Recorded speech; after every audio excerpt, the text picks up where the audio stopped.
This was a very convincing win to Manly at the Endeavour Field, 27 points to 8. It took place on the 28th of the 5th, 78. This man, Simon Booth, on that particular occasion, was able to go in for 3 tries. Terry Randall also scored a try. Ian Thompson, the man with the ball there, being injured. And John Gray kicked 6 goals in their 27 points. Chamberlain and Stairs scored tries for Cronulla, and Andrews a goal. This day was one of the first occasions that John Harvey, that man, had played in the second row, and he had a blinder and really came into representative calculations and achieved that objective later in the season.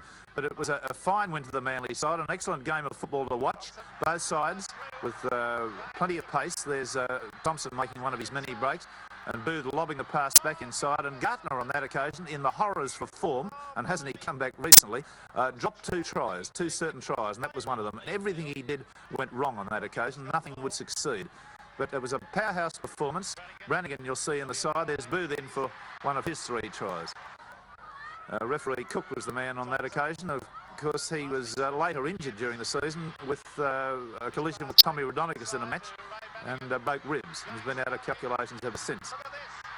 Again, Thompson surging over for his try and just repeating that score. It was a tear-away win, 27 points to 8 to the Manly side over Cronulla at the Endeavour Field with Greg Pearce there. And he won't be in the grand final side. There's young Stairs going in for his try fairly late in the game, and a bit pleased about all that.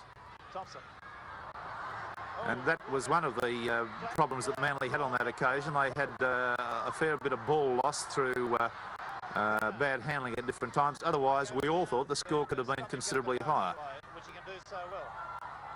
And there's the slowest fall you've seen in history. We interviewed John Gray about that after, and we got a very funny response to that. But delayed action, we called that one. Max Kulich, captain's courageous, got a heavy knock, and of course this was the day that Dane Sorensen earned his first suspension. Straight off as referee Gary Cook, and from that point on, the Cronulla side were in all sorts of trouble. As you see, Manly running very, very freely with the ball. Johnny Gibbs pirouetting and doing all sorts of things there. Magic bit of football by the youngster, and that, unfortunately, was the second try that Gartner dropped on that occasion.